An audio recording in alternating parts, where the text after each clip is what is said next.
I'm just such a different parent right now than I used to be. I used to have a lot of energy where I could be very high functioning at work and I could still be very high functioning at home and get everybody ready and out the door for school and things like that. And I remember just trying to coerce them and guide them to the door. And of course, they're all chit-chatting at the same time. And I'm just so overwhelmed. And I remember just kind of sitting down on the floor and bawling by the door. And all of a sudden, all my kids ran running towards me. I was like, Mommy, are you okay? Are you okay? Like, what can we do? And that to me was an epiphany. I was like, wow, like my old ways are never going to work. Like the new way is really, how can we position it? Like we're a team. I'm one of you guys now, we all got to look after one another.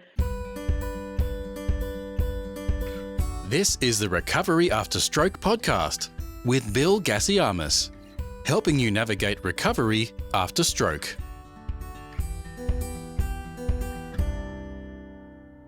Hello and welcome to episode 245 of the Recovery After Stroke podcast.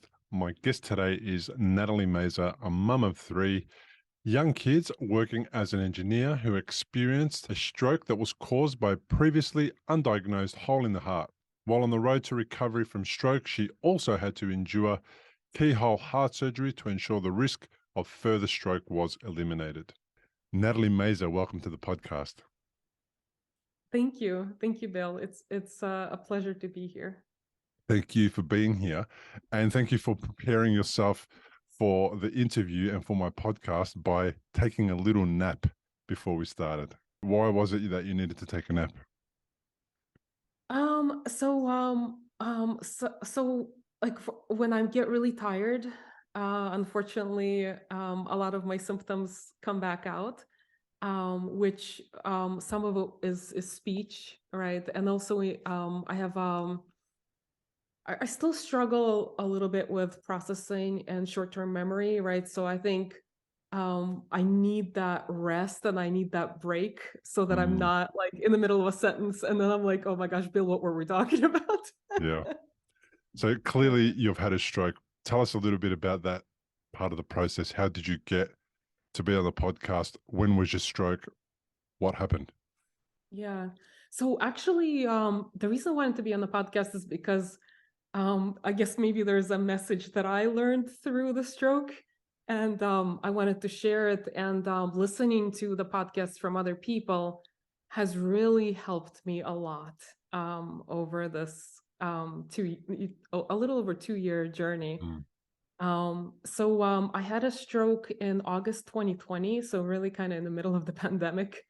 So it was a pretty tough time to have a stroke. There was I guess a lot of pressure from I have 3 kids, so like having 3 young kids at home, and also I had a very kind of intense work and intense career, right? And so did my husband. So it was a lot to juggle, and also during the pandemic, I think a lot of families with young kids were a little bit in the pressure cooker, right? Because a lot of the things that we used to outsource it wasn't available anymore, right? So, so it really put a lot on the families. Like schooling, like childcare, perhaps, like things where you got we were some lucky, time. we were lucky to have childcare and actually even partially in-person school, but still, it's just like. Because also, like, I think when everyone's working from home, like your team is going through a lot too, right? And you need to be there for them, too. So it's just a lot. But basically the way it happened is I had trouble sleeping for a few nights before that. And also I've always had migraines since probably like my mid-20s. And and at one point I've even like experienced fatigue. Especially when it came to kind of like my late 20s, early 30s, and I'd go to the GP, and I don't know how you were, but for me, when I was younger and before the kids, I took care of my health a lot. When I had my kids, I still thought I was healthy, like in terms of trying to eat and exercise whenever I can, but all the checkups were really focused on the kids and not necessarily myself. But at one point I did experience quite a bit of fatigue and the migraines, and I would go to the GP and talk about it, and she's like, "Well, you've got a career and 3 kids; it's normal." Mm. So, but later on, of course, I found out it wasn't normal. I should have really been sent to a cardiologist, because what I was living with was a congenital heart defect, which is an atrial septal defect, an ASD, and mine was about an inch in diameter. Okay. Um, So, was it a hole in the heart, or was it a yes, malformed blood vessel? What was it? it was a hole in the heart. Right. Yeah. So it's actually, so I An feel, inch in diameter. yeah, yeah. So actually, Wow. as crazy as it is, every single cardiologist said, "We're really surprised you didn't have it earlier. Like, how did you have 3 kids?" Wow. But to a certain extent, it's I think what helped me a lot, and I think I've gone through kind of a lot of trauma before that, which of course I didn't even consider trauma until I had to deal with the stroke recovery. Yeah. Um, Personal trauma in how it impacts your health, your heart, your emotional well-being, your physical yeah, well-being. Yeah. totally, totally. But gosh, and I lost my train of thought a little bit. But maybe should I go through like how the stroke Yeah. happened? Yeah. So, Yeah, that's all right. I'll take you back. So basically what you're telling us is you're a busy mum, you've 3 kids, you have a career, your husband is in the same situation. The yeah, house is crazy busy. I imagine that um, based on what you said, there's not a lot of me time. It's a lot about everybody else, and you're doing the best you can to get over the condition of the migraines and the fatigue and all that kind of thing by going to the doctors, by trying to get some advice. But that's kind of where things fall over, in my opinion, and not that you can blame your GP about yeah, the supposed misdiagnosis, which is not even fair to say that, but it's just simply that most people your age at the time fit the criteria of being constantly tired, haven't slept enough, not taking mm, care of myself, all the usual things, and you're quote unquote too young for yes. somebody to go, they've got a heart condition. They probably haven't got a heart condition. We should just err on the side of caution. Is not really the thing that comes into somebody's mind. Very rarely does a GP have the facility, the funds, the resources to say, okay, you feel like this, let's get you every single test you've ever imagined. They don't have that available to them. Doesn't matter where you live. And it's something that you have to put up with and deal with. So you don't sound too different to anybody else who I've had on the podcast who thought they were healthy, thought they were doing the right things, but were going Mm. through just that really chronic part of crazy life early on when you decide to have 3 kids and and do all the things that we're supposed to do. So at some point you started to develop more serious symptoms by the sound of it. Is that kind of how it happened?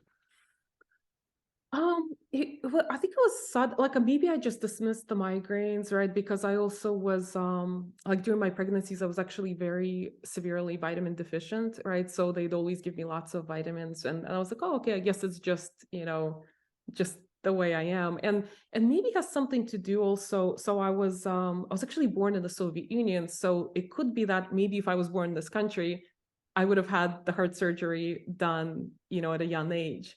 So Uh, I think it could be that wrinkle potentially could have been there as well. So yeah, but I think it was more like I was just feeling I thought I was feeling just the regular fatigue of, to be honest, the pandemic, and like the migraines would come and go, and I was like, okay, at this point, like I know if I'm having one of my migraines, it's, my husband's on duty for bedtime with the kids, right? So we kind of worked around it. mm, But the kind of leading up to the stroke, I did have a kind of really restless night sleeping, which I noticed quite a few people mention on the podcast. And then so I went through, like, kind of powered through the day of meetings. And I remember my last few meetings of the day, I was like, oh my gosh, like, like you're just like trying so hard just to power through it.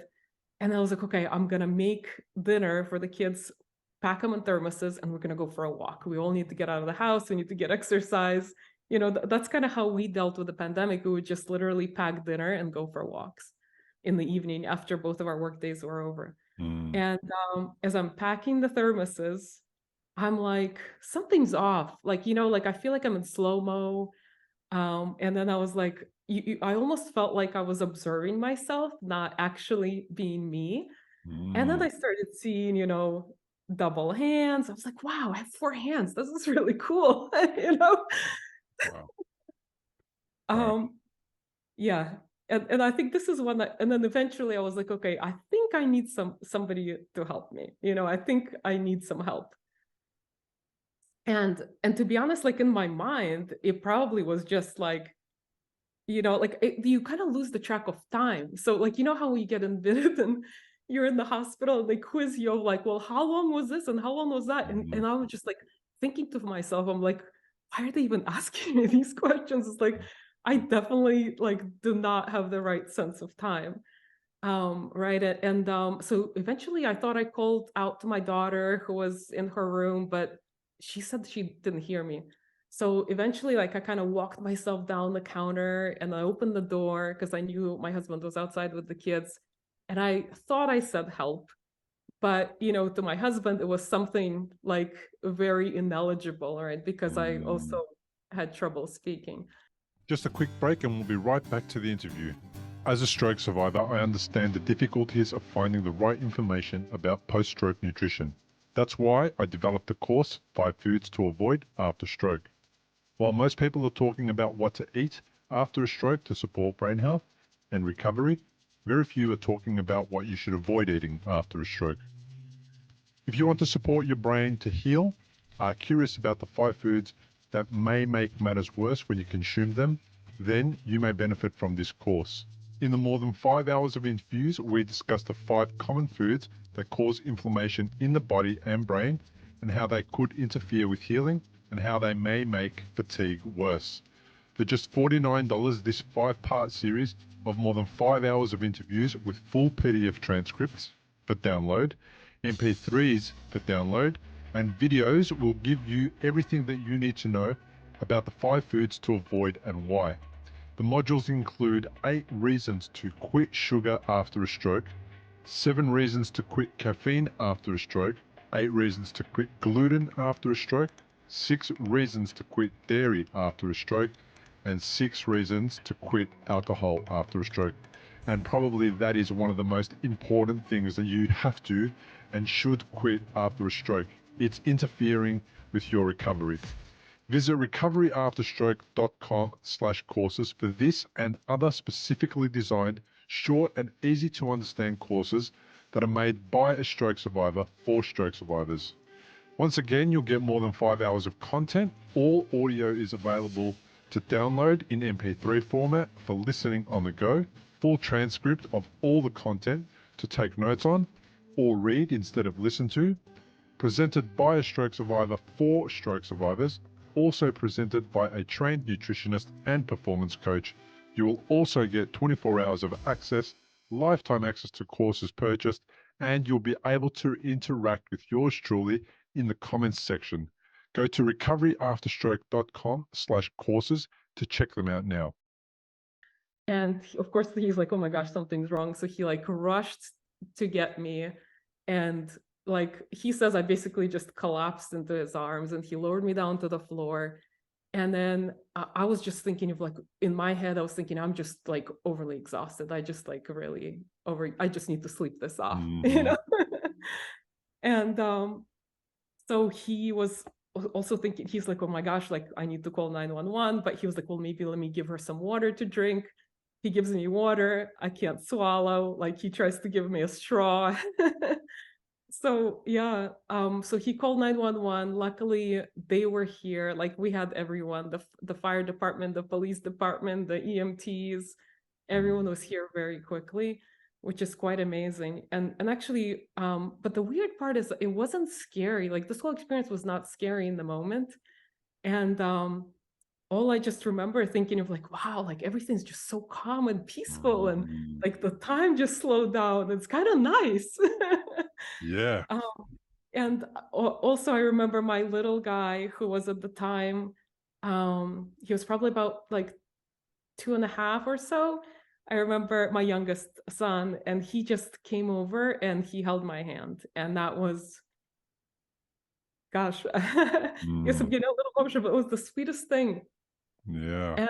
And I have to say that got me through, like just visualizing that event, like really got me through all the testing, all the MRIs and everything. I would just, every time I would feel like so overwhelmed by the loud machine, I would just think of my little son holding my hand. Mm. Mm.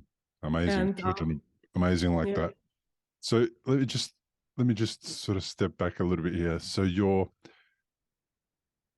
you've got to the point where you realized you needed help with something, but you're also feeling calm and it was relaxing, because I know that feeling as well, because everyone else is running around me like, well, like things are seriously bad, and they were yeah, for them, but I didn't feel like they were seriously bad for me either. I'm just going through the motions, and especially my second bleed, I collapsed mm, at the hospital, and I don't remember anything that happened after I got there. Um, and for me, I was just, yeah, it was just really non non-concerning. There was nothing happening that I needed to be concerned about at that moment. All the concerning stuff happened beforehand. It happened before I got to the hospital. So I think I'm having another bleed. Get ready to take me to the hospital.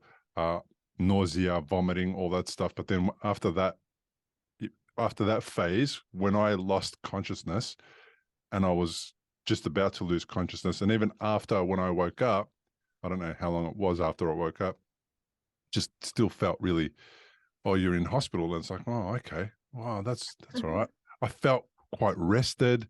I felt quite, well, not clear in my head, but I felt quite just, I'm not sure how to describe it either. It's like a strange calm, like a really bizarre calm that you very rarely experience in life. Well, and I think what it was actually is my brain had switched off, yeah. and there was no thoughts, there was no processing, there was no concerns, there was no nothing. It was just no brain function.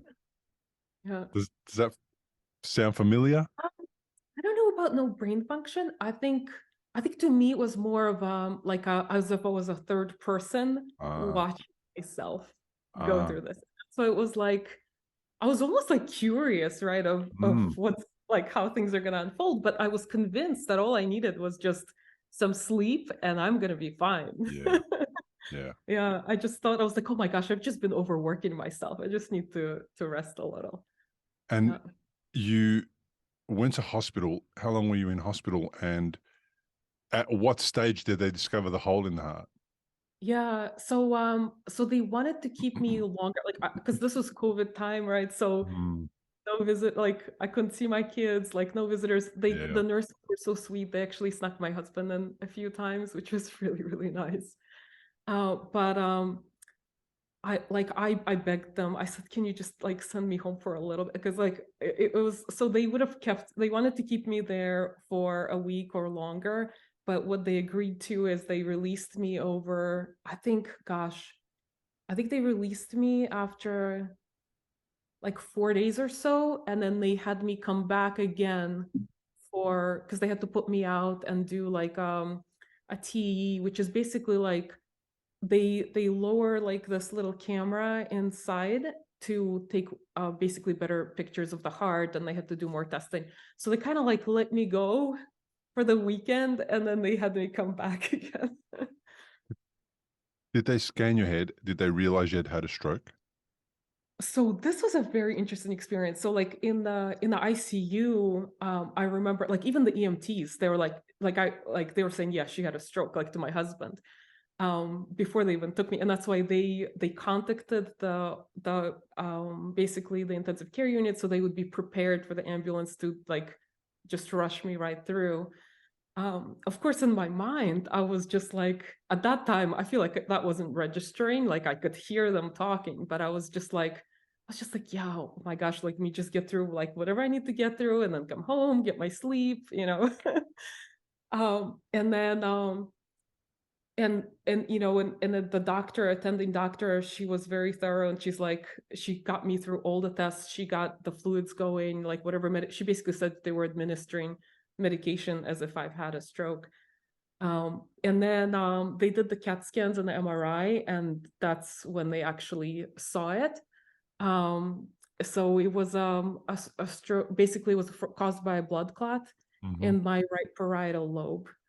And interestingly enough, my attending neurologist was so freaked out because the whole entire time she's like, I'm just want to make sure you didn't have a stroke. Maybe since you said you have a history of migraines, maybe this was just an aura incident. Mm-hmm.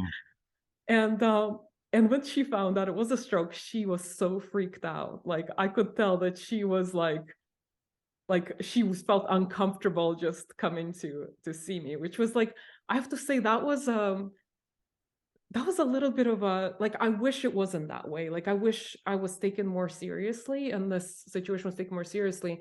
But, you know, when they look at my kind of vitals and my age and everything else, they're like, you're too young. You're too like you shouldn't be having this. And I think because of that, I don't think I kind of got the proper neurological examination right then and there. And you know, she kind of like, when they found the hole in the heart, I mean, gosh, that was probably like day 2 or so that they found it, or 3, I can't remember, or 3 maybe. I just felt like I just got moved down the cardiology track. And and it was really interesting because I think to me, the acceptance of having a stroke actually came pretty quickly. Like it was literally like right there in the hospital. I was like, okay, well, I'm alive. And of course, I was like trying not to think of the risks of having a repeated stroke. Mm-hmm. Right. And I was thinking, I was like, whatever, like I'll get through it. I've gotten through lots of hard things in life. This is gonna be okay.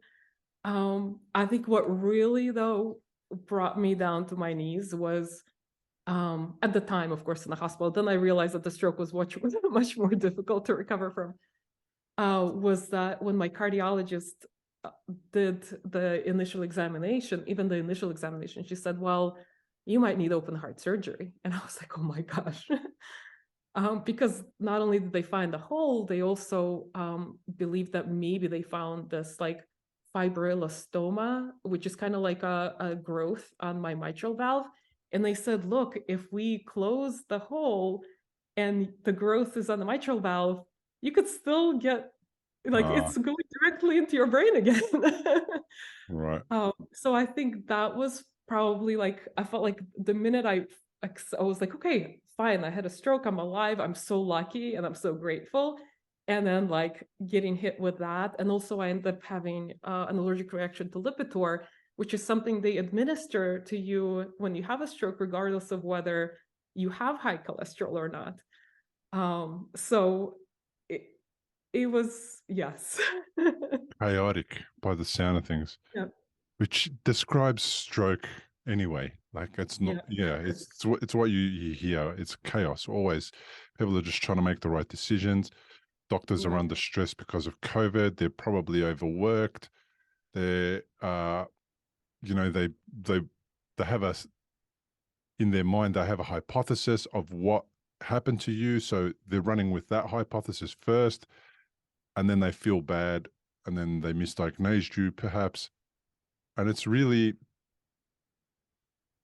I mean, they're just as human as you, and they've probably got 3 kids, and they're probably Yes. overworked, and you know, a whole bunch of things. And as much as you want to, as much as we want to blame people, or Oh, no, not at all. I don't I think realize you didn't, yeah, yeah. But as much as yeah, sometimes we do, we get to the point where it's like, wow, okay, I let's see if we can start again and just go again and resolve the issue that we found yeah, and move on.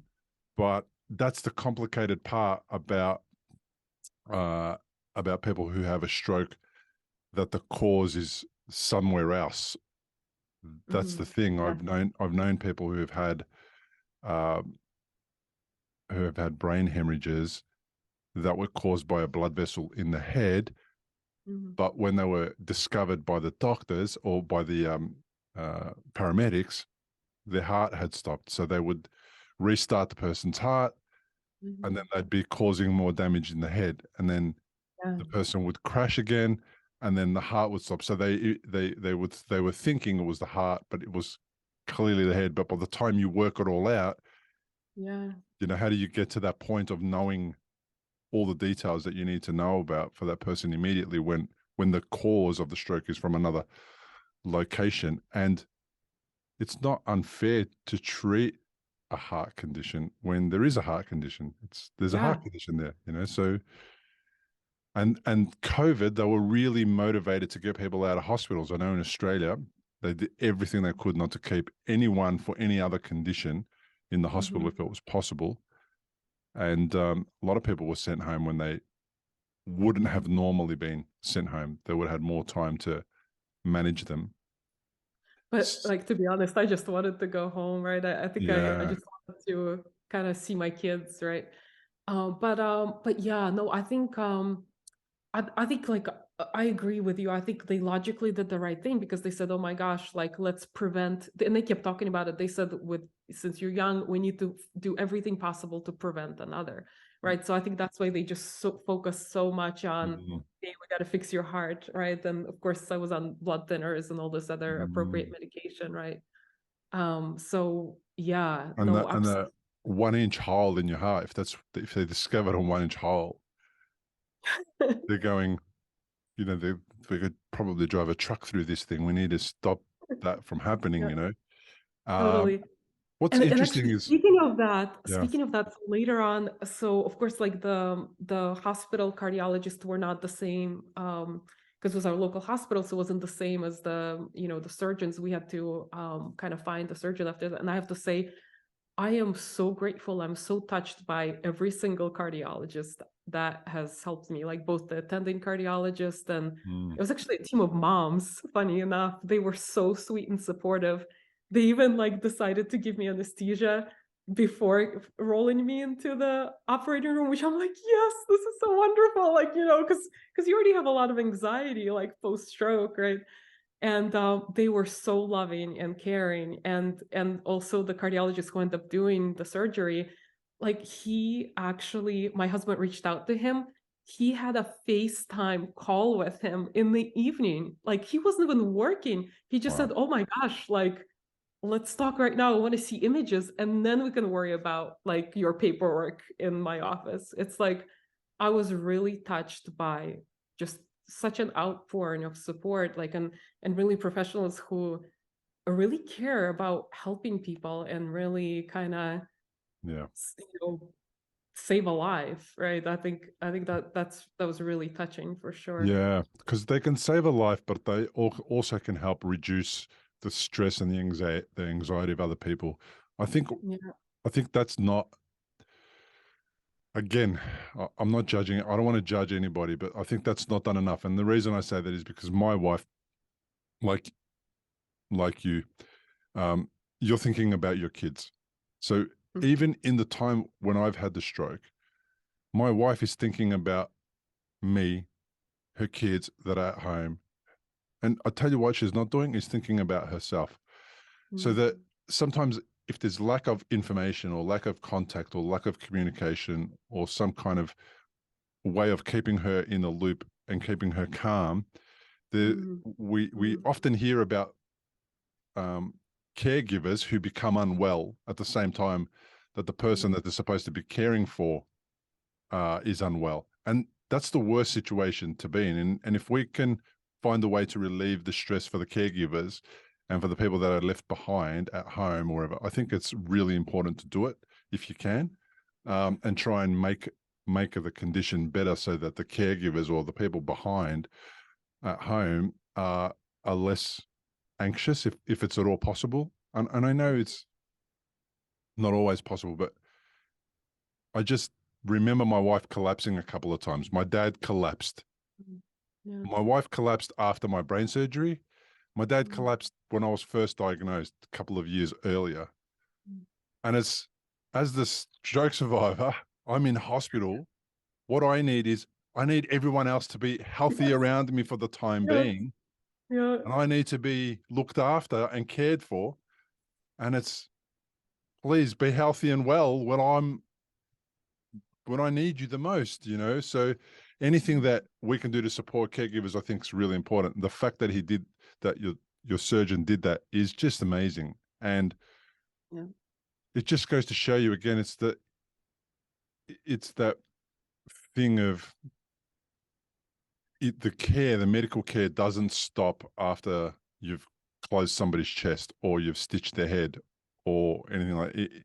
It does continue, and they've got a massive job, a huge responsibility, and they do amazing things. You and I wouldn't be here if it wasn't for the current Yeah. world that we live in and the medical advancements. You know, we wouldn't be having a podcast interview. Yeah. Yeah, and you're absolutely right. Like that kind of emotional support and like or just like treating you like as a human, right? And Mm, relating to you on a human level. Oh my mm, gosh. That's just like I feel like they can either make you feel, and I think maybe that was my contrast, right? Like in the early on, of course now I have a very wonderful and supportive and amazing neurologist, but like my that remember how it was like kind of showing the contrast of like mm, this neurologist in the hospital who's like, oh my gosh, like I can't believe I have to do my rounds, like I don't want to be near you, like you feel it. And I feel like actually after the stroke I almost mm. feel that energy stronger, right, in people. And then versus like the folks who I initially encountered on the cardiology track, and they were all just lifting me up like in the time when I really needed that, right? Because it's just like I don't Yeah. know, yeah. People treat themselves really badly when they've made a mistake. They feel guilty. Who knows what the reasons are, and it's unnecessary, really. I think a mistake is something that happens, and you can just simply and even stroke survivors do that to themselves. We all do, and a mistake is just something that you can restart from and just go again. And the quicker you realize it and just let it go and move on, the better of support and service you can be to that other person who you made the Mhm. mistake against. For example, doctors and nurses.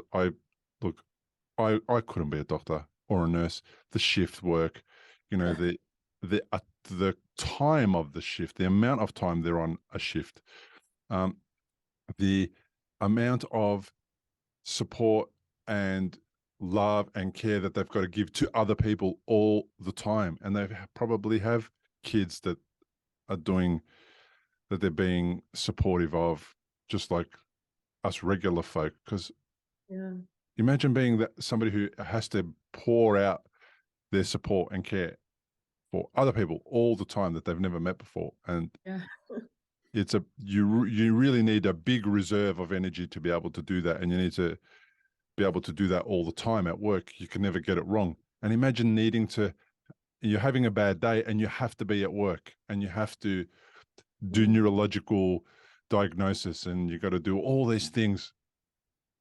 It just seems like they're it just seems like they're the most amazing people in the world, and they I agree. Yeah, get it wrong every once in a while. You know, yeah, I'm so grateful yeah. for the fact that we have people like that Mhm. in our communities on the planet who have decided that they're going to make it about us and people they've never met before. I mean, it's For sure. ridiculous. Yeah. I'm not that. I'm not that.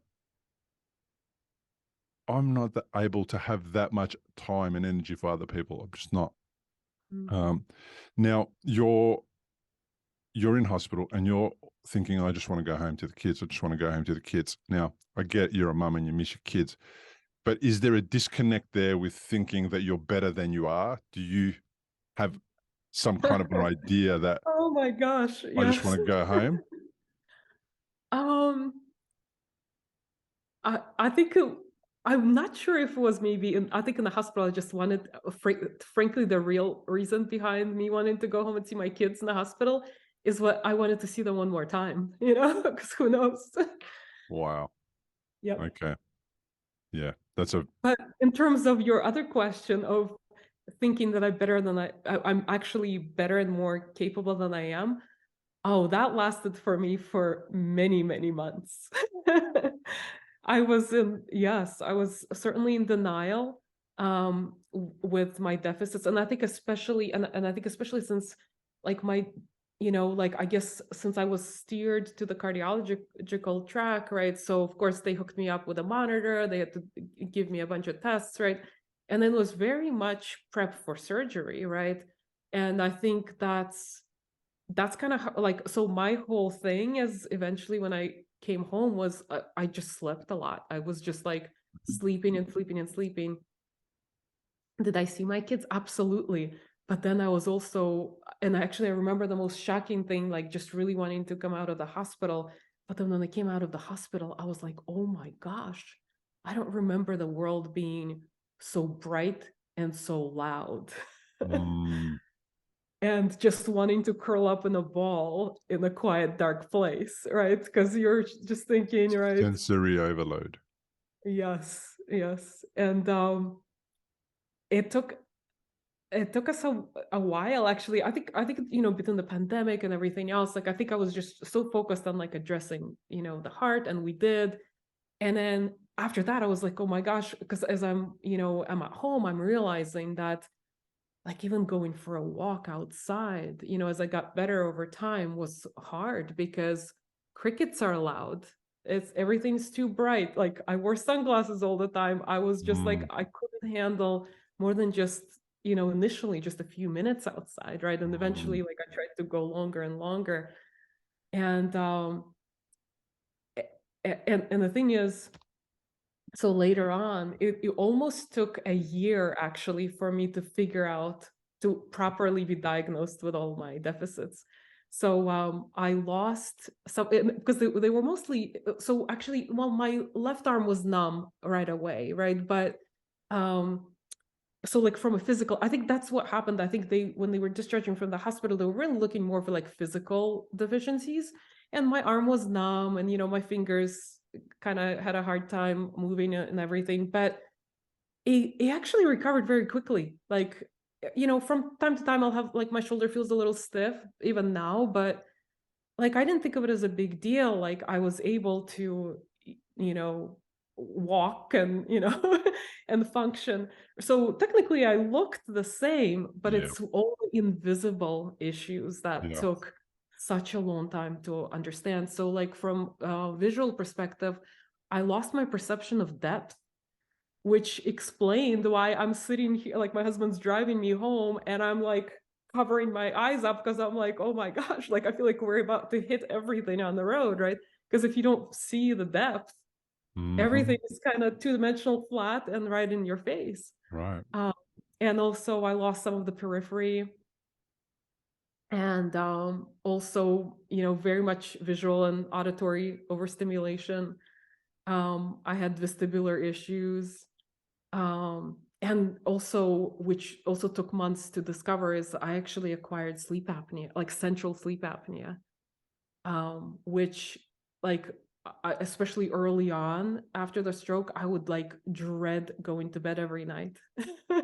Even though Right. I was so tired, right? I was so tired, all I wanted to do. So like I would want to sleep, but at the same time I would dread going to bed, because especially if it was like a very overstimulating day, like with central sleep apnea, you basically kind of like, so we take little pauses as we breathe, apparently, Mhm. during the night. But here you kind of forget to breathe, so you wake up and you gasp for air and you fall back asleep, you know. And if that happens repeatedly, for a few hours before you're finally like kind of calm down, you kind of start. But to be honest, I didn't even like think to even mention it to my doctors, because I was like, oh, this must be something, that I just have to deal with. Like, that's what I mean. Like, I think to your point of, I would notice all these weird things, or like, for example, when I was trying to, put my kids to bed, and I was like, oh, like I always would sing him songs. I'll tell him all these nursery rhymes, and I'm like, and I start the first sentence and then I'm completely blank, and I'm like, oh boy. Yeah. Or music, right? I actually forgot how to read the bass cliff. Not the treble clef, but I guess because I learned the treble clef earlier on, maybe in my life. I don't know what it was, but it was just. Right. But the funny part is, it didn't like that. That wasn't a red flag. I was actually questioning. Like, it seems like they wrote something wrong on this music page. This was kind of how I was perceiving it, right? So yeah, That, I think a lot of these invisible issues are really hard to identify for yourself. Like, you almost need, yes. yeah. It wasn't a red flag. That's really interesting. So I went through that. So after the second bleed, I came home and I couldn't finish a sentence. I couldn't type an email.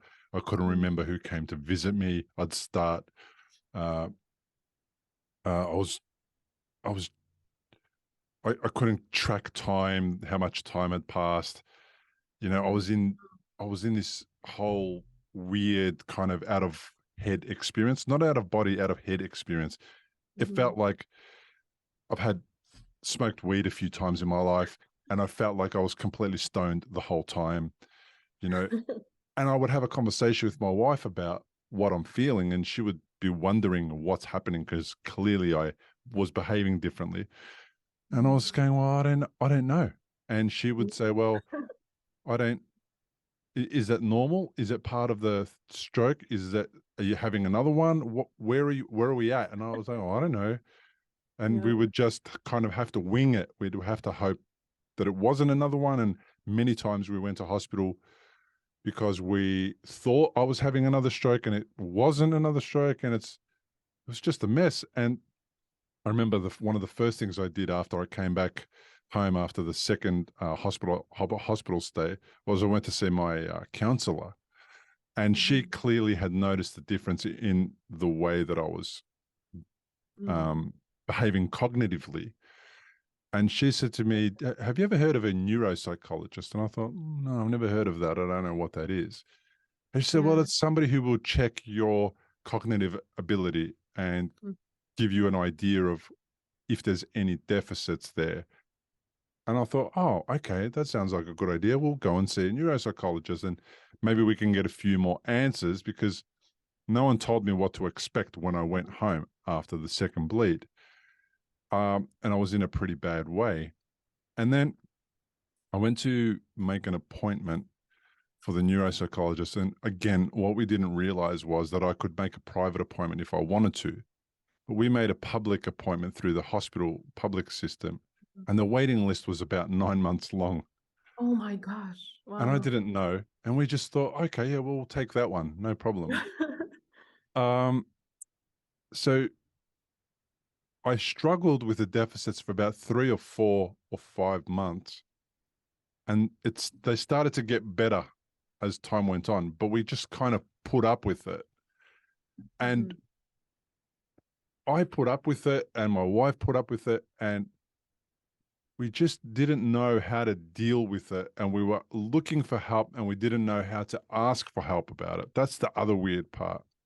Yeah. I didn't know the question to ask my neurologist or any of the doctors to say, what do I do about this thing where I feel stoned all the time? Or how do I even describe that to a doctor? And what do I say? So we didn't even have the words. We didn't have that the ability to make the sentence to express our concerns, because we're dealing with neurological terms. We're dealing with a weird brain. And my wife is not inside my body. She's outside of me and she's observing me. She knows I've had a stroke. So there are certain things that are kind of acceptable. We can accept that Bill's had a stroke and he's behaving differently or speaking differently. We kind of understand that part, but then what do we do about it? So that's the important thing, is kind of the caregivers who are listening, and perhaps even the stroke survivors who are listening, need to be able to kind of find a way to get the message across. I'm struggling with something, with this, with that. Who else can help me? That's why I have the download from my website, 7 questions to ask your doctor about your stroke. I read those. I have to say, I think I might have learned about a neuropsychologist from your podcast or from your website. Yeah.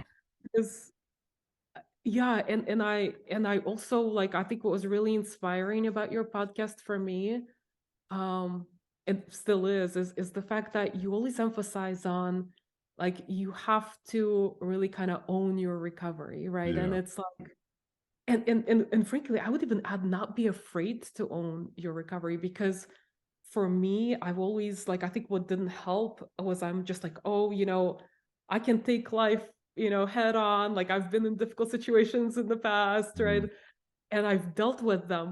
And and I've experienced loss, like losing a loved one and things like that. And with that, you just like, you kind of surrender to the situation, you accept it. Of course, but you can do something about, like, I've always felt like everything I could always do something about. Like I could say, okay, well, instead of being really sad and, maybe, of course, you go through the sadness and the grief, but like you can also turn it into something more positive to maybe yeah. help others or kind of celebrate that person's life or things like that. Like, so you could actually do something about it. I think what was different here is that I didn't know what to do and Couldn't. I didn't know what was even wrong. Like, so to me, Yeah. I was like, okay, well, I'll just buckle in, you know, pretend everything's good and Yeah. plow through. But like, Yeah. it didn't work. And I was just like, because I actually went back to work, to virtual work, because it was still a Mm, pandemic. So I went back to virtual work, and my gosh, that was really humbling. And of course, I, put my smile on, and I was just like, okay, I'm just going to put on the performance, because, to a certain extent, you also, my career was always very important to me. I was very passionate about what I was doing. And frankly, like I could only still tolerate very limited amount of time with my children, right? mm, Because of all that audio visual. overstimulation. And Yeah. here, yeah, and here I'm thinking, well, actually, work sounds like a great thing to make me feel like my life, I'm snapping back. And I think in our culture, we also really celebrate this quick turnaround story and quick success story, and everyone's well and happily ever after. And I think that was really, and I was thinking of like, well, also like, I don't know how this is going to offset my family dynamics, my kids, my this, right? So I was like, I gotta become productive for the family, and I gotta snap into it. Even though like now thinking about it, and all my therapists, they were all like, what were you thinking? Like, how were you even possibly functioning, at work? And of Yeah. course, and, You're and not I thinking. Of course, you're not thinking. Of course, you're yes. not functioning. Of course, you're just putting on a brave face. And you seem like a smiley, happy go lucky person, usually. So Mhm. everyone is expecting that Natalie to come home, Yeah. that Natalie to come to work. And when you do, the fact that Everything's they, yeah, normal. the fact that you said, and you look the way that you look, the fact that you said you had a stroke means nothing to these people. They don't know what a stroke is. They don't understand that it's, hang on a second, Natalie had a stroke. It's not a And heart broken, surgery. and heart surgery. It's not a broken leg. It's not Yeah. 6 weeks and you'll be back to work. It is a Yeah. very long time. It's a big recovery. And we are, as stroke survivors at the beginning, we're just as ignorant. We're just as ignorant. We don't know, right? So yeah, I Mhm. and I feel like you have a lot of energy to give anyway. You seem very energetic, even just like the way that you express yourself is very bright, bubbly, and energetic, right? Mhm. So putting on your personality, just your normal personality, gives people a false sense of Mhm. the situation and what happened and what it's Yeah. like, Yeah. Actually, I and did have one colleague who said, "What? And you're back now?" And I was like, "Just play it down." So I was like, "Yeah." I played it down. Like, "Yeah, like I'm it's of back. Like course, I'm gonna get through this." Right? And then, of course, first meeting of the day, I I sit in the meeting, kind of welcome back, and then they talk about a few topics, and then a little later, I had to dial into a next call.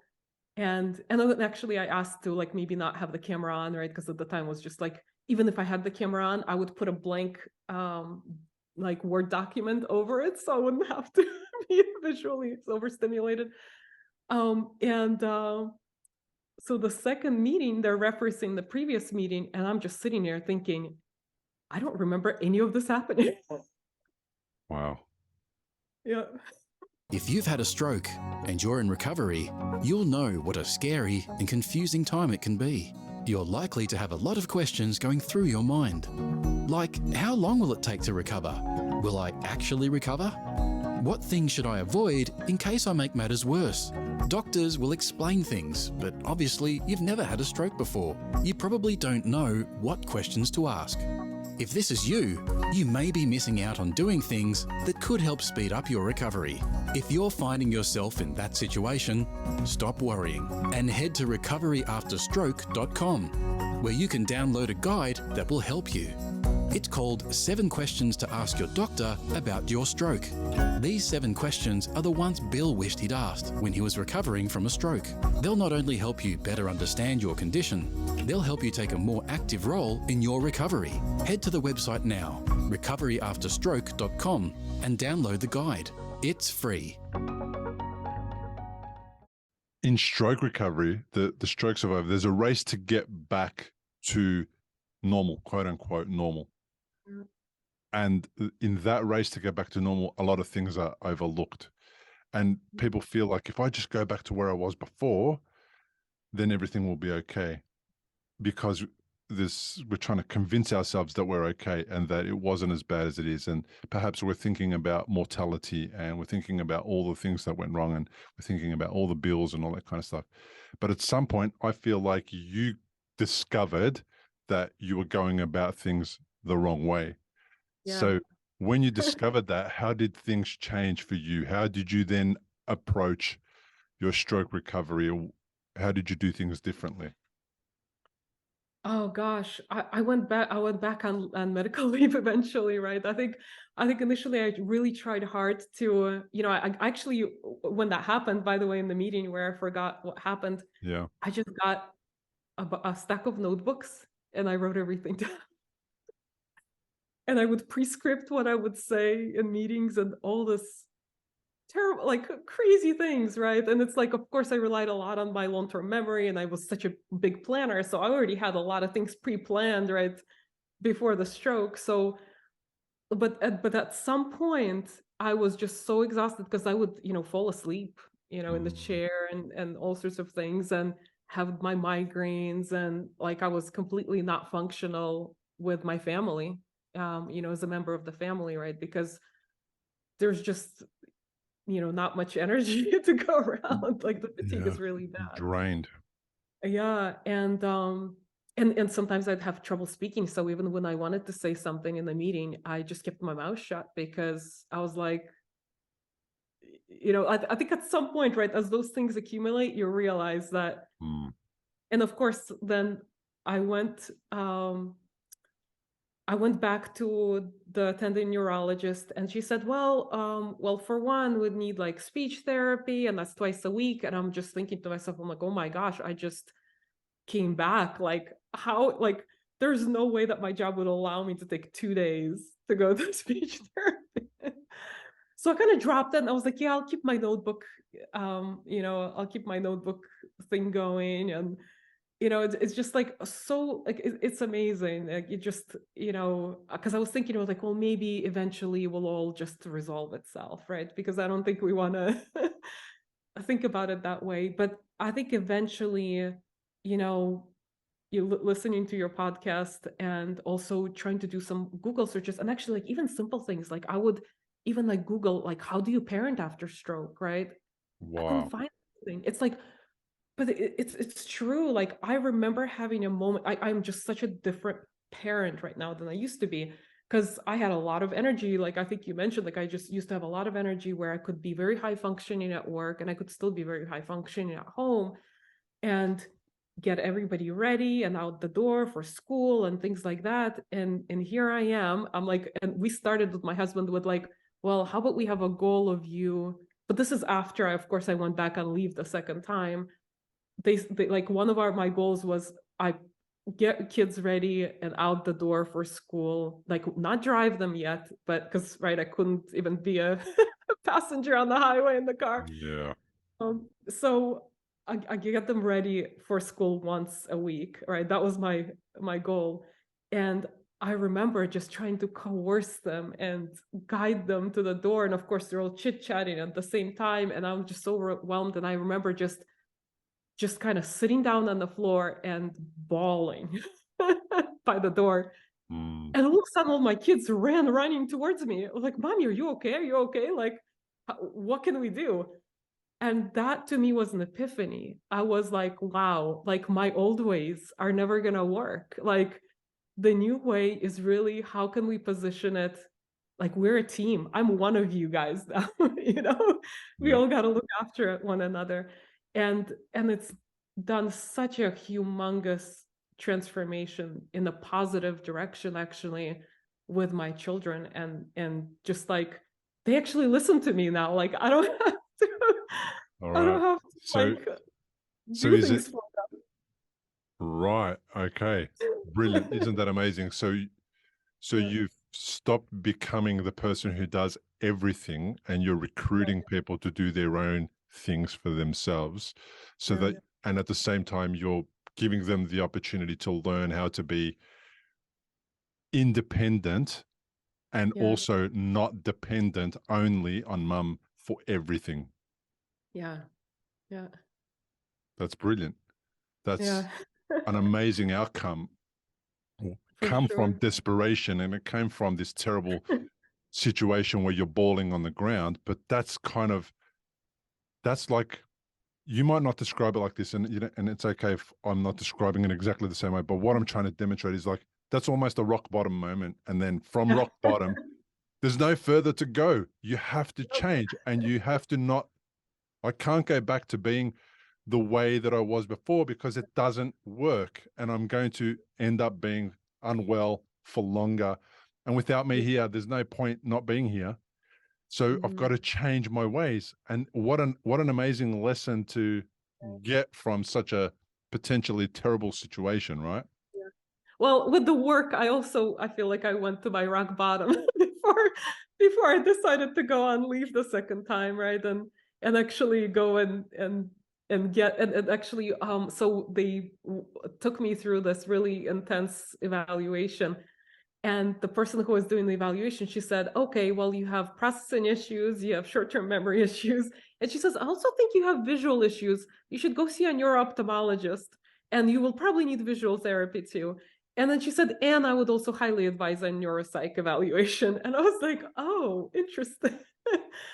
And I have to say, then when I remember just hearing that, just, oh my gosh, was it so relieving. I was like, oh my gosh, I'm not crazy because like Mm, so because we also recently moved before the stroke, so I didn't even have a GP. And then eventually, like every GP I'd meet, and when I say, hey, I'm looking for a GP because I recently just had a stroke and all this other stuff, they didn't know what to say. And this one GP, she said, oh my gosh, I actually have another young patient who had a stroke. So she said, I understand you, but she thought like a lot of my symptoms were PTSD, not actual physical stroke deficit. related deficits. So of course, so it's kind of interesting. I feel like in my journey, I almost went from like physically repairing. Oh, by the way, actually also stroke really saved my life um because of that large hole in my heart. But the cardiologist said that my one of my sides of my heart was already enlarged. Oh, And wow. right, so that could have only lasted a few more years, and that's about it, right? So I kind of went from like physically repairing my heart to kind of start healing my heart, to then eventually like because my GP initially said before I went to the neurologist the second time, she said, well, maybe some of this is PTSD. So I actually started therapy. And then I would have to say I'm very grateful to my therapist, because I feel like it's my therapist who kind of made me realize that I really need to, really get evaluated properly. And maybe I, should focus on my health and not try to pretend nothing's wrong, and keep the wheels, moving. Mhm. So then and I know in the podcast you talk a lot about the importance of mental health, and I Mm, couldn't emphasize it more. It's just like we shove so much things down our mm, entire lives. But I think when we have to, when we, end up having a severe trauma, in order for us to move forward, even physical recovery, we got to process it all. And mm. yeah, It's a big, so people, you hear about a lot of people who go into therapy, people who I've coached, who will say stuff like, "Oh, I have this massive burden on my shoulders," and it's like, okay, I have this massive weight on my shoulders. It's like, Yeah. okay, so even if it's metaphorical, Hmm. how is that going to support walking again? If you're Yeah. learning how to walk again because you've have stroke deficits and you have a massive weight on your shoulders, Yeah. metaphorically, it's going to be harder to walk. It's just Yeah. simply. And when you hear people shift that, and when they get through that feeling of having a massive weight on their shoulders, oh my gosh, I felt like the load has lifted or shifted. Mhm. Well, Yeah. then they're going to be lighter on their feet. It's Yeah. just Yeah. a logical thing, and it's going to support their recovery. So that's why I emphasize mental health recovery. That's why I emphasize the emotional recovery and the physical recovery has to be done together. Maybe not exactly the same time and with exactly the Mhm. same amount of effort on all of them. Maybe at the beginning, the physical recovery gets the most effort. And then Mhm. maybe slowly, as the physical recovery is getting to a point where we're seeing changes or things are improving somewhat, or you're moving forward, maybe you can shift to the emotional recovery and start giving that some effort and some time. And then same with the mental recovery, and keep shifting the amount of time and effort you put on each one just to suit the needs that you have at that time Yeah. at that moment in time, and then continue on with whatever you need, but keep cycling through them all: mental recovery, emotional recovery, physical recovery. I'm coaching a gentleman now who's recovering from stroke. He's missing half of his skull because he had Mm. um, a brain hemorrhage, and the uh, the brain was swelling, so they wanted to remove the skull to let it swell, and then to once it's settled down, they'll put the brain, the skull back in. And of course, there's a whole bunch of fear around Mm. his condition, the fact that he's missing half of his skull, etc. And he's missing out on being outdoors. He loved the outdoors. And it's like he's so angry and he's so upset that he can't go outdoors. Well, that's what they think that he couldn't do. So the homework after that particular coaching session was find a location where you'd love to go and see if it's a wheelchair accessible, and then do a Mhm. little bit of homework to work out how you're going to get there, how long you're going to stay there, how you're going to attend that particular area, that beachside area, and then how long you want to be there for, and how long you're going to take to get home, and what you have to do to get home safely, etc. So Yeah. prepare some drink, learn where the toilet is, do all the things that you need to do so you can get out there. So that I know is helping his emotional recovery. I know that without that, he's going to be at home for an additional Yeah. day thinking that nothing is possible anymore. Yeah. So even though he's doing rehab, even though he's doing all these amazing things, they weren't certain about whether or not they could get out and about. So contact your doctors, contact your local taxi service, see if they've got a wheelchair taxi or something like that. Whatever you have to do. And that small thing attends to a really big need in the heart, in the emotional center, to Yeah. feel like you're back in your space, in your world where you love things, where you enjoy things, where you get happiness, where the dopamine starts to fire off, where the serotonin starts to fire off, where all the feel good hormones and chemicals start to fire off again. They help the brain recover. So that's why you can't go into stroke recovery with a heavy burden on my shoulder. Maybe you can start the recovery with the burden on your shoulder or the heavy weight on your shoulder, but at some point, to make your recovery move further, you have to remove the heavy weight, Yeah. and you've got to go to counseling, and you've got to Yeah. speak to people that help. And your husband and your wife and your kids are not the people to go to, because they are not equipped to deal with all the shit that they have to deal with, as Yeah. well as your stroke and as well as your emotional problems. They're just not equipped. You have to seek help from other people. They're already carrying double the load, right? Because you're out of commission. Good on you. Yeah. Exactly. and they're there for you, of course, when you're having a tough day and you can say, Oh, absolutely. Yes. I'm feeling terrible. Like, darling, I'm stuffed. I can't do anything. Oh my God. You can cry in their arms. You can do all those things. Yeah. But you have to kind of also wrap it up for them and leave them the opportunity to have their own space and their own emotional recovery and their own mental recovery. They're thinking about your potential loss and they're thinking about your deficits and all your challenges, and they're trying to pretend that everything's okay so that you can feel okay. But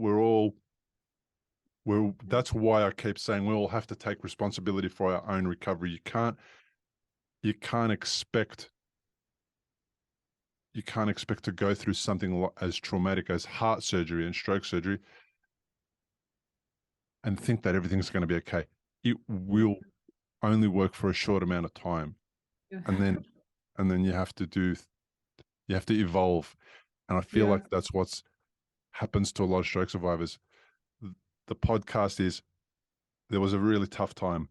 We came back and things started to change and move and shift. And then if you have the opportunity to speak to somebody who's 10 years post-stroke, as opposed to somebody who's only 1 or 2 years post-stroke on the podcast, I end up finding out how things have really moved on 10 years post-stroke. And the acute phase might last for 2, 3, 4 years. And then there's a shift that happens. And then in the new body that they exist in, life continues to move forward and they continue to get back into some kind of a routine, some kind of a way of solving problems in a unique way, some kind of way of being part of the community, getting fulfillment. Like, it all comes, but it doesn't come by being passive. You can't just sit around and wait for it to happen to you, Yeah, but I think, I know one of the messages that I was hoping to share too, I guess, based on my experience, like with the person who is always so hard on herself, right? And always feels like I can get through anything, and let me just kind of shove it all down and it will all, get better. Right. Because I feel like it worked to me in certain things, right? And I think, interestingly enough, how people say they get advice from kind of their older self to the younger self. For me, it was the total opposite. As I was going through the bookshelf, I found a notebook from the time when I was in my 20s and I was writing some poetry. And I read this poem and it was like, it touched me so deeply because it was all about surrender. And what I realized that was, I might have not have a hard time surrendering to circumstances, but I couldn't surrender to myself. Like, I think that's the battle, the internal battle that was happening. And of course, I learned pretty early on that comparing the before and after is just like a sure way to get to depression. But and I was like, okay, I feel like I'm not comparing before and after, but still, I could not really surrender to the new me, right? And it was, and frankly, like, part of me was even kind of like, sometimes I'd mention what I was going through, and then of course people don't always know what to say, so it gets a little awkward. And then other times it just like, you kind of put your face on and pretend nothing happened, and you're just,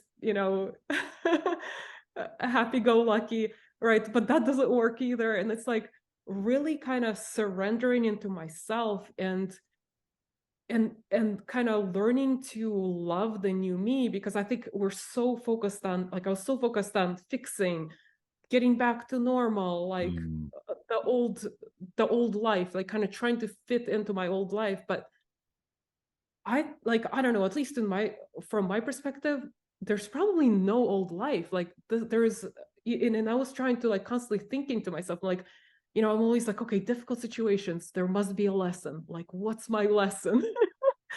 And I think my lessons were definitely to be vulnerable. For example, like, my old self would have never gotten on a podcast and talked about a medical issue or a difficult experience I've gone through. Like, no way. That's something that only I knew and my husband, and that's about it. Like, potentially even like my relatives didn't know about it, right? And like, so like doing something as vulnerable as opening up is just something that I realize that that's one thing I need to start embracing more, and being vulnerable, and how actually really good things come out. So that was my lesson number one. And my lesson number two, I feel like, was also took me a while to figure out, is really kind of really surrendering to oneself, and learning to love and embrace the new you, right? And it's not easy to do. It actually, I think I attribute it to a lot of meditation. And funny enough, so I've always done yoga, but more as exercise. But meditation, I always knew I had to do it. And Bill, like, no matter how much I tried, I just, like, I'm sitting there, sure, like I'm pretending I'm meditating. No, my mind's Your everywhere.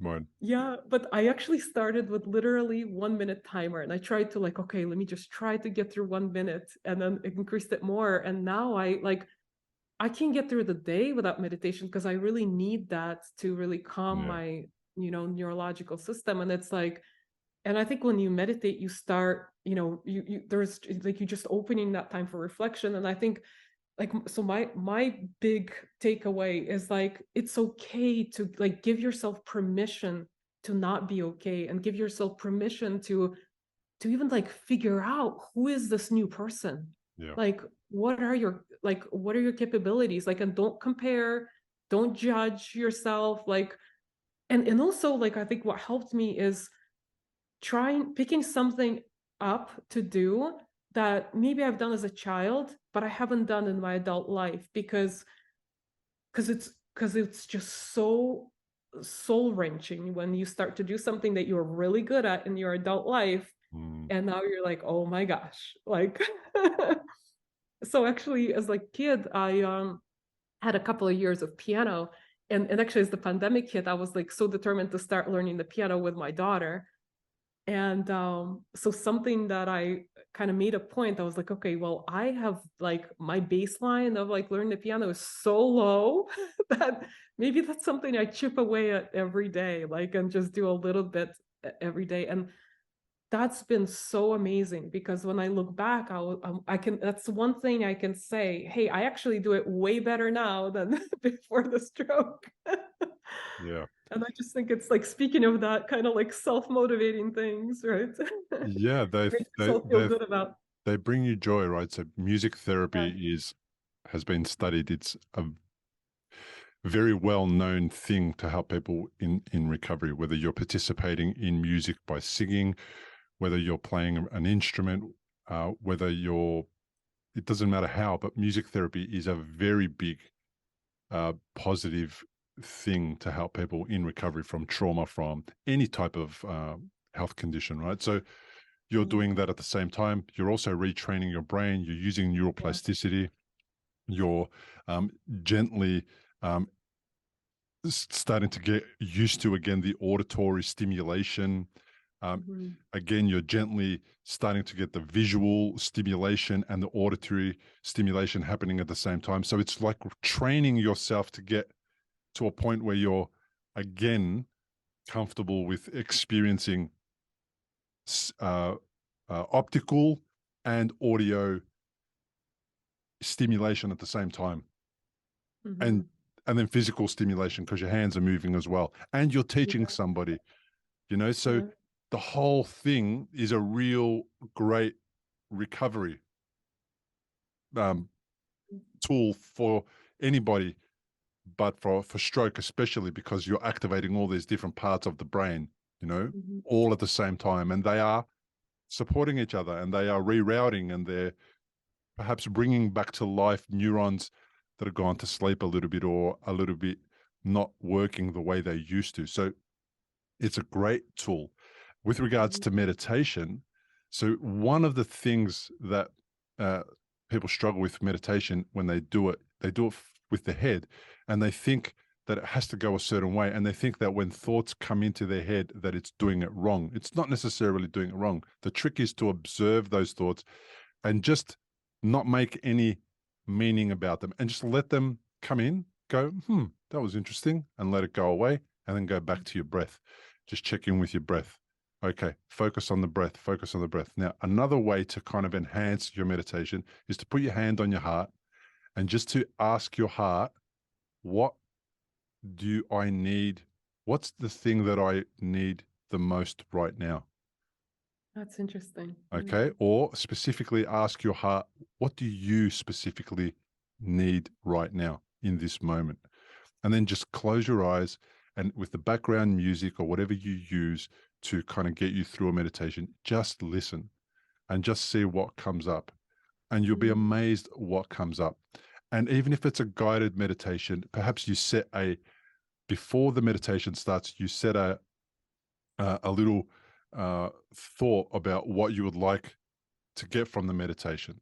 And it might be, I'd like to get calmness, or I'd like to get this. So you set an intention so that the meditation has a place to kind of do its work rather than just generally meditating.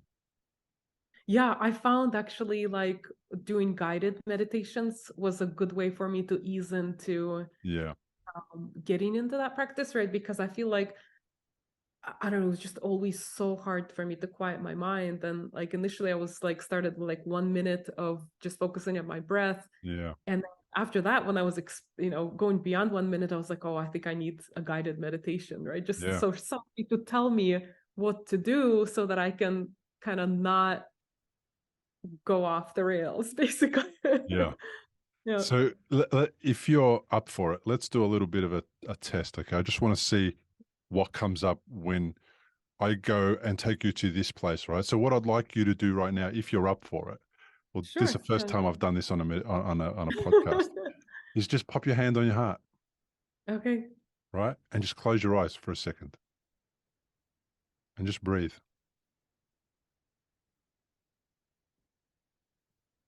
And as you breathe, just ask your heart, what's the most important thing for it right now?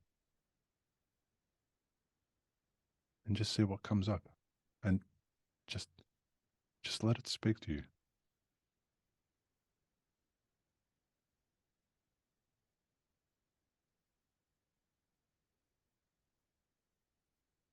And when it's giving you some information, just allow yourself to open your eyes and just come back to the podcast interview and just tell me, if you feel like telling me, what it shared. To be honest, I feel like the first thing that popped up was just calm. I think, yeah.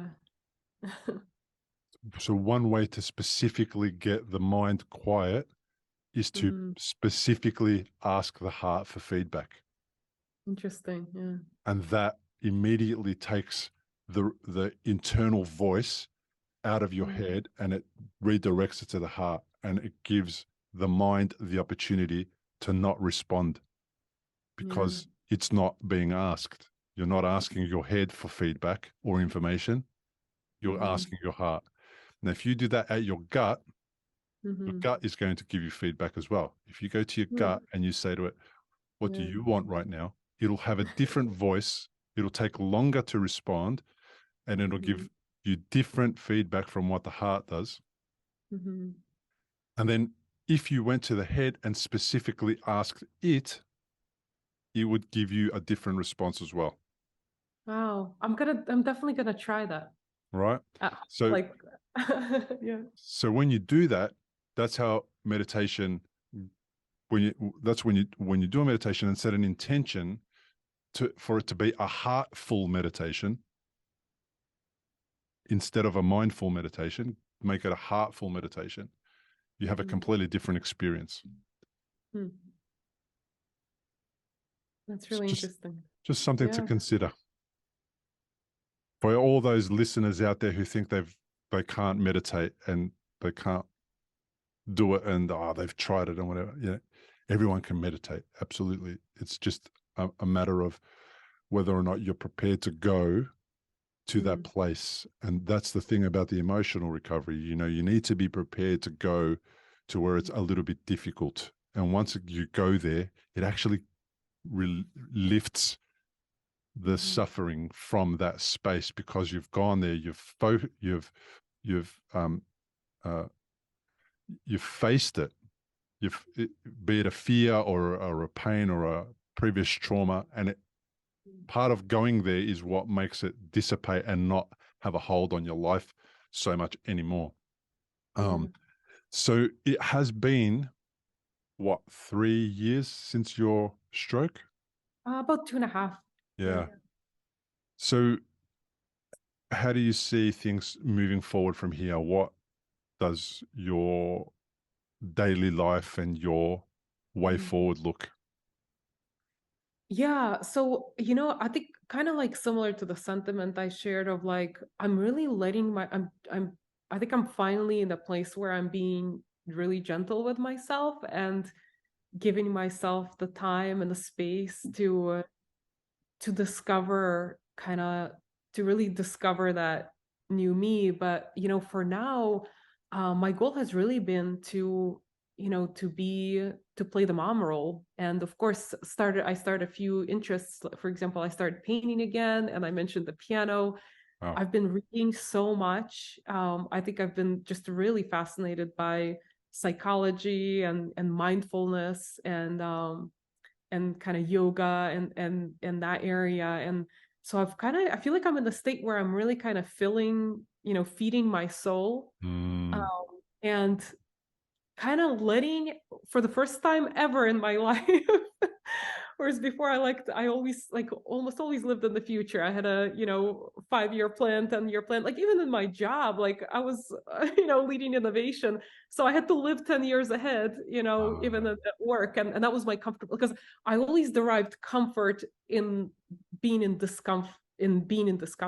uh-huh. And I feel like for the first time I'm letting myself just heal and to kind of really naturally discover my new self. But in the meantime, I'm just kind of really working through seeing how much I can regain. And I think because I was in denial for so long, I actually hurt my progress a lot, Mm, mm. right? From like actually regaining my deficits perspective, right? So I think it's really now focusing on seeing how much more I can improve, and also just loving the new me and loving life. And I'm really strongly convinced that if I continue to being on that quest for like really feeding my soul and searching on always being open to what kind of arises, I have a feeling life will show me what my new path is and what my direction is. I am certain of it. I am certain life is going to do that for you. The man that you meeting here today, that is on the podcast with you now, is not the same person that was going through life at age 37. At 48, this is not somebody who I even recognize. I've got no idea who this person is. It's such an amazing place to be.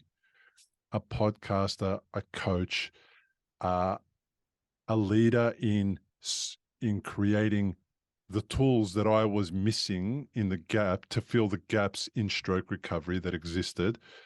I'm Mhm. I see myself in the mirror, somebody who's writing a book about That's amazing. stroke being the best thing that happened.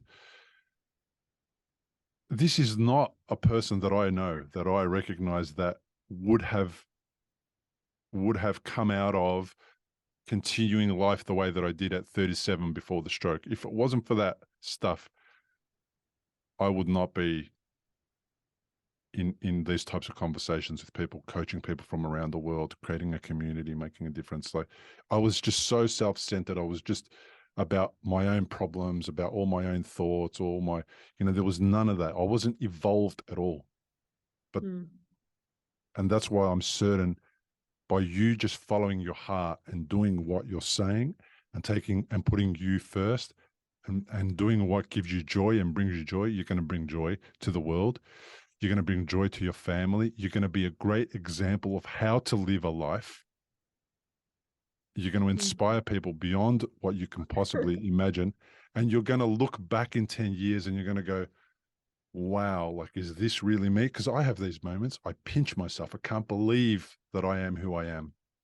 and Mm-hmm. the connections that I've made and the impact that I'm having. And it sounds like I'm bragging, and I bloody am bragging.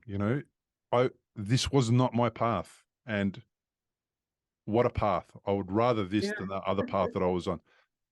So I'm certain that if you put yourself first and you do it from a way of from loving yourself and Mm-hmm. learning about yourself and being curious and open, you just described you just described the key to a successful life, if that's such a thing. Like, you know what I mean? Like, but Yeah, that's yeah. that you know what it is? It's a successful way of being. It's, Mm. it's going to bring you immense joy and happiness, and people around you will benefit, and you'll be the center um, of you'll be an example of another way of how life can be lived, and Mm. it's a life that's out of your head. It's not a head based life. It's a heart based, heart led life and lifestyle. Mm. And then just, I love how you described that. That sounds really wonderful. Like I never really thought of it, but it's true, right? I think before I was very much head-based, strict planning, yeah, always on time, imagined every 100 scenarios and be prepared for it. And now it's just like just learning to just be. That yeah, was a big and you're right. I feel like I actually like if I think about it, I feel like from a happiness point of view now, I feel probably closer to how I was in my 20s than how I was, you know, in the last however many years, right? yeah. And yeah, it's very interesting actually. Yeah.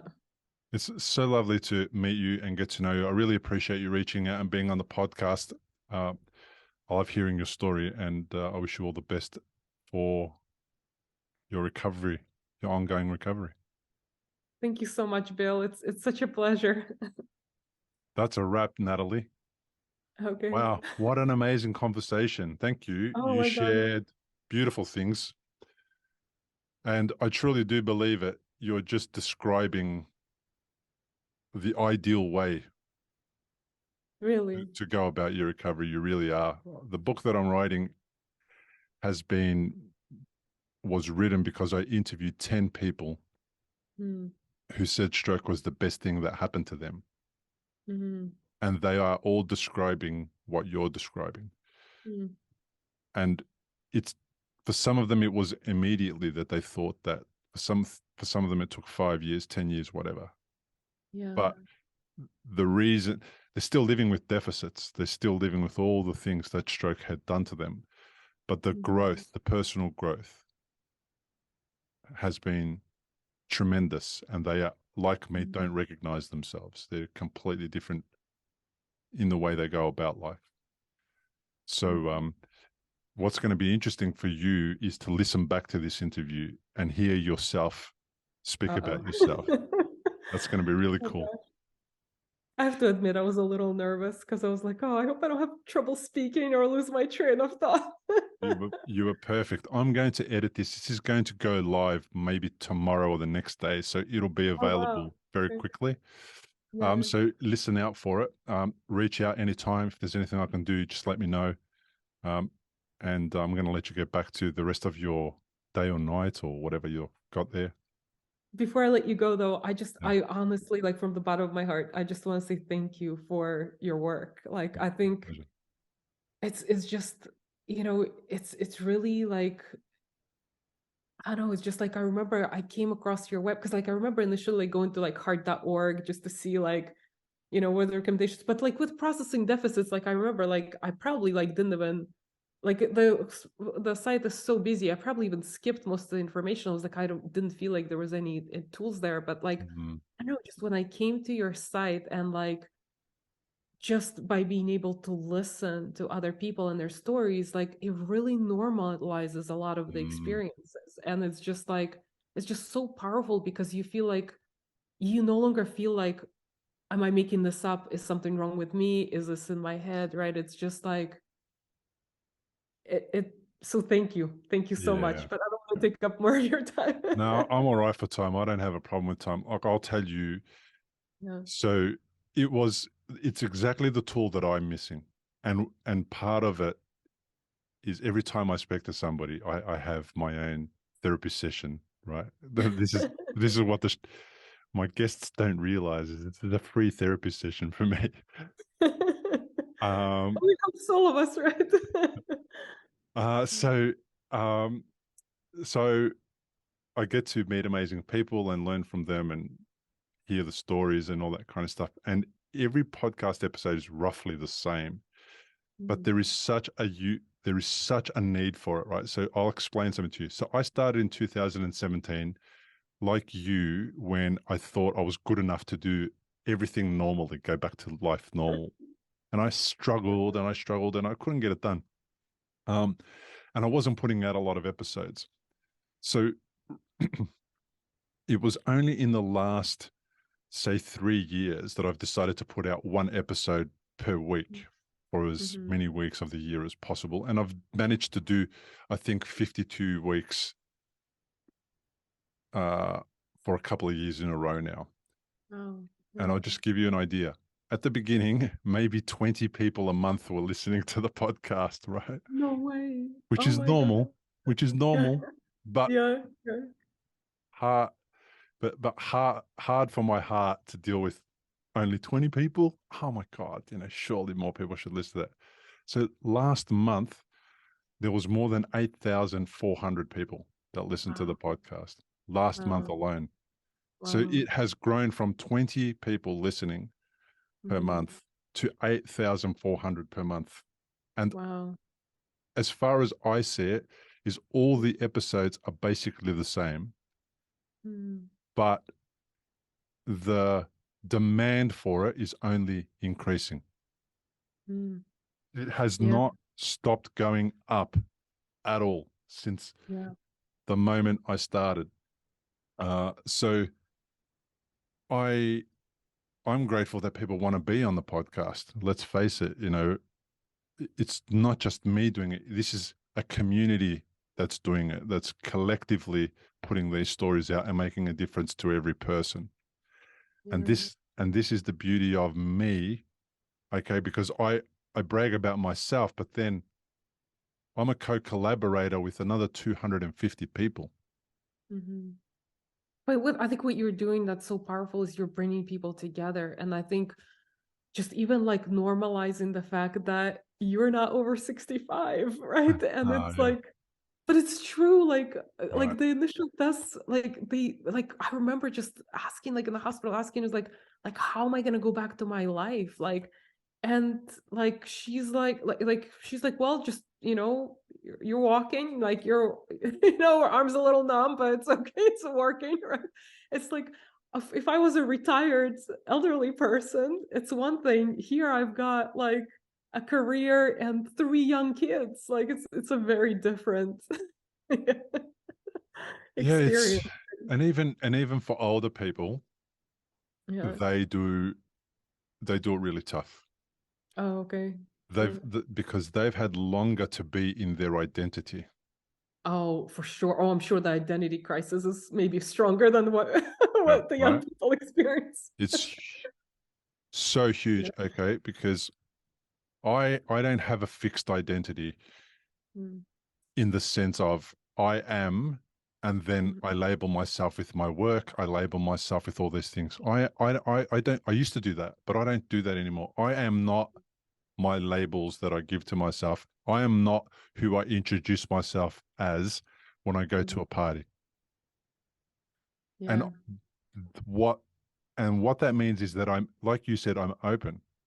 Mhm, Now I have the unique experience of living in the body that I'm living in right now, in the way that I'm living right now. And as far mhm, as I'm concerned, not all of it's fun. but Mhm. I get to experience two versions of my body. Yeah. And the part that gets frustrated about that is the part that compares to my previous way that my body was experiencing life. And that comparison makes me feel like a little bit like I'm missing out at the moment. But the reality is I'm not missing out on anything. I'm doing more amazing things than I've ever done. Yeah. And I need to keep reminding myself of that.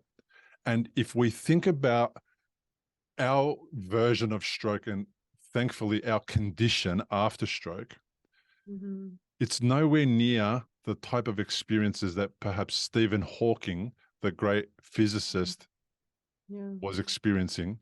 But even in his most debilitated way, he had Mhm. a tremendous impact on the world Mhm. and remained and became a famous physicist and Mhm. was leading the way in his field, and all that he had that worked for him was his brain, Yeah. right? So it's like he gets to be a person in a body Mhm. and live normally, and then he gets to be a person living this completely different version of how the majority of people on the planet live, and yet he has his biggest impact then. Yeah. And we think that we're struggling because we are living with a left side deficit or whatever our issues are that we create in our head that are just Yeah. stories Yeah. that we tell ourselves, right? So Yeah. Stephen Hawking's quote is in the first chapter of my book. At the beginning of Okay. the first chapter, it says, "Do not be disabled in spirit as well as physically." Oh my gosh. Was that something that's so Yeah, beautiful. that's his. You know, it's so beautiful that you bring up that his like the big thing is his brain. That's like my whole entire life I always thought was like, oh, my brain's my most valuable possession. And it's like because it gets me through things and it makes me successful and this other stuff, right? And then like to me, I was like, oh my gosh, having a brain injury, like that hurts so much on so many levels, right? I was just like, and I think that was part of the reason why I tried to shove it down so deep because I was like, I hope like that. Importantly, we present many podcasts designed to give you an insight and understanding into the experiences of other individuals. Opinions and treatment protocols discussed during any podcast are the individual's own experience, and we do not necessarily share the same opinion, nor do we recommend any treatment protocol discussed. All content on this website and any linked blog, podcast, or video material controlled this website or content is created and produced for informational purposes only and is largely based on the personal experience of Bill Gassiamis. The content is intended to complement your medical treatment and support healing. It is not intended to be a substitute for professional medical advice and should not be relied on as health advice. The information is general and may not be suitable for your personal injuries, circumstances, or health objectives. Do not use our content as a standalone resource to diagnose, treat, cure, or prevent any disease for therapeutic purposes or as a substitute for the advice of a health professional. Never delay seeking advice or disregard the advice of a medical professional, your doctor, or your rehabilitation program based on our content. If you have any questions or concerns about your health or medical condition, please seek guidance from a doctor or other medical professional. If you are experiencing a health emergency or think you might be, call 000 if in Australia, or your local emergency number immediately for emergency assistance, or go to the nearest hospital emergency department. Medical information changes constantly. While we aim to provide current, quality information in our content, we do not provide any guarantees and assume no legal liability or responsibility for the accuracy, currency, or completeness of the content. If you choose to rely on any information within our content, you do so solely at your own risk. We are careful with links we provide. However, third-party links from our website are followed at your own risk, and we are not responsible for any information you find there.